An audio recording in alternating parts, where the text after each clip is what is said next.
Okay, hallo und willkommen zu einer weiteren Folge fingerboardTV. Diese Folge werden wir auch ebenso wie die Folge von Mike und Jay in Englisch senden, weil wir haben hier André Coral aus Portugal. I said we'll distribute this show in English because you're from Portugal. André, who you are? André Coral from Portugal. Give us the basics. Doing Lowpro basically for some 2 years, 3 years now. Having fun on the way, basically. Well, it's some mountain. It's some far away. Okay, I like fucking Lowpro because I like your artwork, I like the decks. Are you the only person that does Lowpro, or are there other persons who do Lowpro too? Well, basically I started doing it with a very good friend of mine. We have always had fingerboarding as a hobby. And he started just sharing fingerboarding with me around like 96, 97. And for 3 years ago, basically we started just collecting our own. We probably got inspired by Berlin wood, because starting doing it in wood was really groundbreaking for us. So we just started doing our own, and it basically got through there. And I work with that friend of mine. It's called Gilles. And yeah, from that point on we met a lot of people, from Gonçalo to Bruno in Portugal. Fingerboard forum really got developed. We met people like Martin, for instance. It's actually a quite solid group of friends. Yeah, and you said it. It's more than a family than a team with you. So Lowpro is more a family than a team. Definitely. So what's the point with the team? So is it a family? Is it a team? Is it... Sincerely, it's a family. I don't see it like a team or an officialization of sponsorships. It's like whoever's a friend, whoever's a friend, who's ever a friend, we basically trade and we do fingerboard with.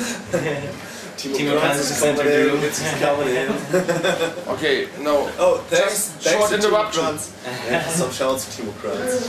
Thanks, some man. fuel. Thanks. Prost. Yes, Prost. Yes.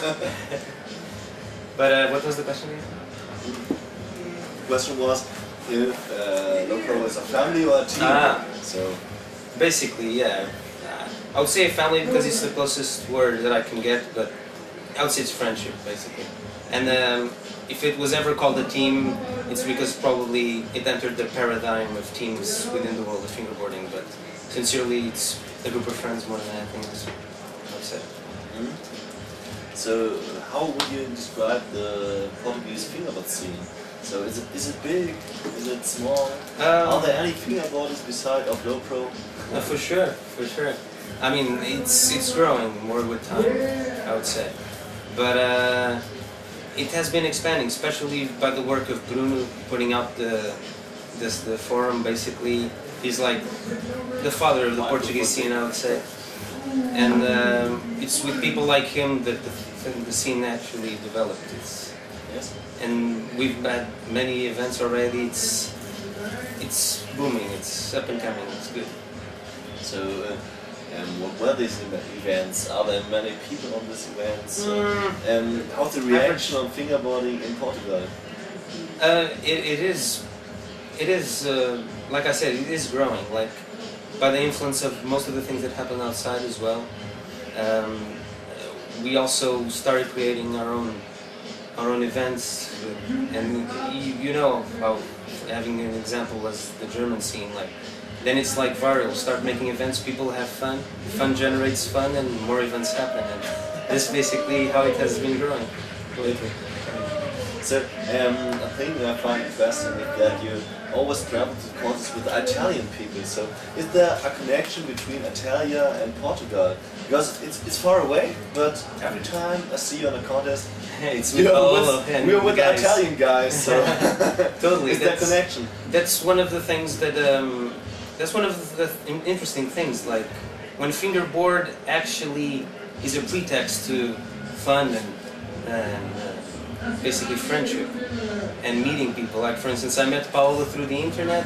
We basically got together right away, and then I met him here 1 year ago at the event, and from that point on we basically go to the events together. It's quite cool. Quite cool. It actually helps living in Slovenia, which is quite close to Italy. So we already organized some events in Italy as well, in Milan, and another one in Pordenone. It's quite fun. Quite fun. Yes, I've heard of it in Milan because Martin Bergman said we should go to Milan, but it wasn't possible. It wasn't possible because it's too far away. So that's the point. You said fingerboard is more than a family. It's not because of the hobby. It's because of the people. Huh? Totally. And for instance, that meeting, the Milan that you were talking about, really showed how spontaneous how spontaneous it can be when it's based on friendship. For instance, out of nothing we got to Milan. We went on a van from Paolo's place in Italy to Milan. Drove like 3 hours, and when we got there we saw Emil in his van.